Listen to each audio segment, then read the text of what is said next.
Assalamu alaikum, my beautiful family. On your request, here we go to help you speak English more fluently. I want to teach you this wonderful, phenomenal technique to improve your spoken English.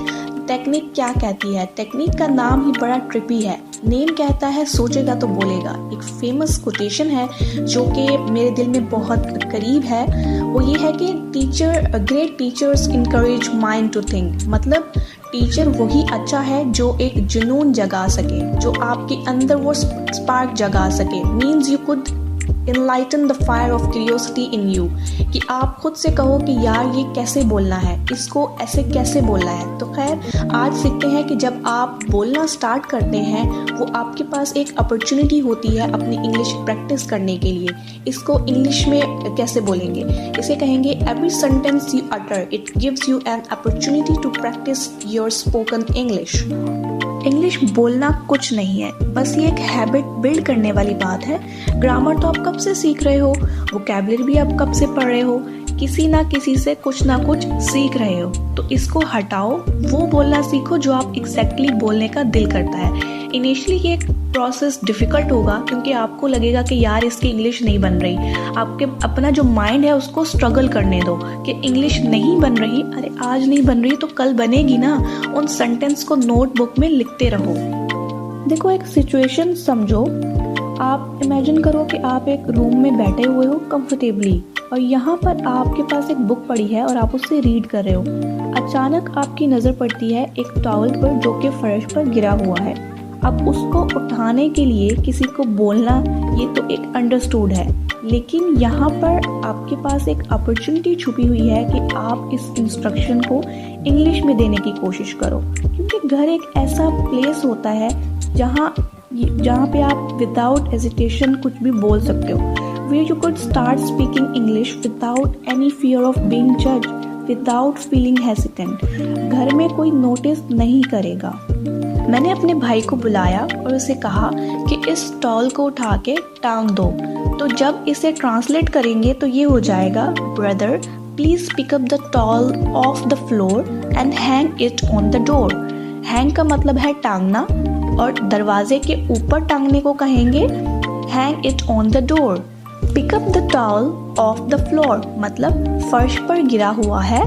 Of the floor pick करके towel को floor से उठाओ and hang it on the door और फर्श से उठाकर दरवाजे पर टांग दो.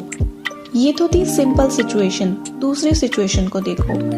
You know you are sitting here very comfortably on your wing chair. तो इस तरह की कुर्सी को आप कहते हो विंग चेयर क्योंकि इसके यहाँ पर पर निकले हुए होते हैं और आप चिल कर रहे हो. You know you are relaxing, vibing, just thinking about कि क्या करना है लाइफ में. इतनी देर में बजती है दरवाजे की घंटी, टिंग टोंग. अब एक तरीका तो ये है कि आप एकदम उठकर यहाँ दरवाजे पर जाओ और देखो कि कौन आया है. और एक थॉट ये है कि let the world wait for you is one idea. आप दूसरे को वेट करवा लो कुछ मिनट के लिए क्योंकि ये आपका टाइम है अपनी प्रैक्टिस करने का. तो 2 से 3 सेकंड लेट भी ओपन करोगे डोर तो कुछ नहीं होगा. तो आपने सोचा यार इस वक्त दरवाजे पर कौन आया होगा. अब जैसे जैसे आप खड़े हो रहे हो आप सोच रहे हो कि दरवाजे पर कौन आया होगा. मैंने उर्दू नहीं बोलनी, मैंने खुद से प्रैक्टिस करनी है. Because there is no one around me with whom I could practice. तो मेरे लिए मेरा बेस्ट कंपेनियन कौन है, मेरा बेस्ट फ्रेंड कौन है, मैं खुद हूँ. तो मैंने खुद से सोचा कि इस वक्त दरवाजे पर कौन होगा. Who it could be at the door at this hour. could का मतलब होता है कौन हो सकता है. Who it could be at the door दरवाजे पर कौन हो सकता है क्योंकि दरवाजे के ऊपर नहीं खड़ा हुआ वो बंदा. At this hour का मतलब है इस वक्त कौन होगा. और फिर आप चले दरवाज़ा खोलने के लिए. आइए देखते हैं कौन है दरवाजे पर. Mariam, what a pleasant surprise, please come in, so glad to have you. कहाँ थी तुम इतने दिनों से. ऐसी सिचुएशन समझो कई दफ़ा ऐसा होता है कि आपके रिलेटिव या फिर आपके क्लोज फ्रेंड्स आ जाते हैं. एक ही तो सेंटेंस बोलना है फ्लुएंट करने के लिए इंग्लिश में.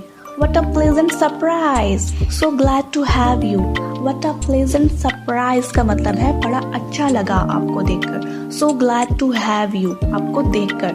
छोटा भाई आया दरवाजे पर, कौन है. तो भाई आया और भाई ने कहा कौन है? मैंने कहा मेरी फ्रेंड आई है, इसे सलाम करो, से सलाम टू मरियम। जब आप किसी के घर जाते हो तो ना एक बहुत ही प्यारा सेंटेंस है कन्वर्सेशन को स्टार्ट करने के लिए। अगर किसी के घर आप पहली दफ़ा जा रहे हो तो आप उन्हें बोलो What a lovely apartment you have। What a lovely apartment you have का मतलब है कितना प्यारा अपार्टमेंट है आपका। तो सेंटेंस क्या होगा? Wow, what a lovely apartment you have। ऐसे फेस पर एक्साइटमेंट लेकर आओ, प्रैक्टिस करके जाओ और बोलो। अब मैंने मरियम से कहा बैठो आराम से, तो इसे इंग्लिश में क्या बोलेंगे? Mariam make yourself comfortable. क्योंकि पानी नहीं था तो मैंने कहा कि मैं आपके लिए पानी लेकर आती हूँ। Mariam make yourself comfortable, I will get you a glass of water. Get का मतलब होता है लाना। क्या लाना है आपने? पानी लाना है। आई will get you a glass of water. अब मरियम कहती है यार तुम्हारी बिल्ली कितनी प्यारी है, तो इसे इंग्लिश में क्या बोलेंगे? Your cat is so adorable. Adorable का मतलब होता है प्यारी। देखो अगर आपकी इंग्लिश इम्प्रूव नहीं हो रही है ना, तो इसका एक बहुत मेजर रीज़न ये होता है कि हम खुद को जो है ना we keep our self cursing all day. मतलब तुझसे तो होगा नहीं, तुझसे ये नहीं हो सकता, तेरे बस की तो बात ही नहीं है ना, ग्रामर जो है वो ठीक नहीं है, वोकैबुलरी नहीं आती। देखो आपके जो वर्ड्स हैं ना वो आपका फ्यूचर प्रिडिक्ट करते हैं। You become exactly what you talk about all day long. So if you are cursing yourself all the time that your English is not good, you will not be able to do. Trust me, it is going to become your reality. एक बहुत ही खूबसूरत learning है कि इस चीज़ के पीछे एक do not use your words to tell your situation, to describe your situation. Use word to predict your future. और जो आप चाहते हैं ना कि मेरी लाइफ में ऐसा हो, वैसे वर्ड्स बोलना स्टार्ट करो। क्योंकि अगर आप अपनी नेगेटिव वर्ड्स को बोलोगे तो आपका माइंड जो है वो ऐसी कंडीशन, उसी में ही कंडीशन हो जाएगा कि यार यही रियलिटी है। अब आपने देखा नहीं है, जो लोग परेशान होते हैं वो हमेशा परेशान ही रहते हैं, और जो खुश होते हैं वो हमेशा खुश ही रहते हैं। तो यही है the power of the spoken words. चलिए अपनी इमेजिनेशन की दुनिया में वापस आते हैं। अब क्या होता है कि डाइनिंग टेबल की हालत बहुत ख़राब हुई हुई है, बर्तन फैले हुए हैं। तो टेबल साफ़ करने को इंग्लिश में क्या कहेंगे? टेबल क्लीन नहीं करना है, डिक्लटर करना है। तो आप कहेंगे डिक्लटर द टेबल और डिक्लटर अननेसेसरी आइटम्स। और आप ये भी कह सकते हैं क्लियर द टेबल। अब मुझे मरियम के लिए चाय बनानी है और मेरे माइंड में मैं ये सोच रही हूँ मरियम तुम चाय में चीनी कितनी लोगी? ब्रेनस्टॉर्मिंग बहुत ज़रूरी है। जब तक खुद से नहीं सोचेंगे तब तक कुछ नहीं होने वाला। अपने आप को मिरर में देखकर रोज़ प्रेयर करो और कहो oh how beautiful you are, what a lovely face you have. अपने आप से जितनी पॉजिटिव चीज़ें आप बोलोगे ना, उतनी ही पॉजिटिव एनर्जी को आप अट्रैक्ट करोगे। अब मरियम को मैं अपनी बालकनी में लेकर जाती हूँ और दिखाती हूँ जहाँ पर मैंने अपने प्लांट्स रखे हुए हैं। अब मरियम आई और देखकर कहती है अरे इतने सारे plants, wow so many plants you have got. ऐसा लगता है कि आपको पौधों का बहुत शौक है। अब थॉट माइंड में बिल्ट हुई।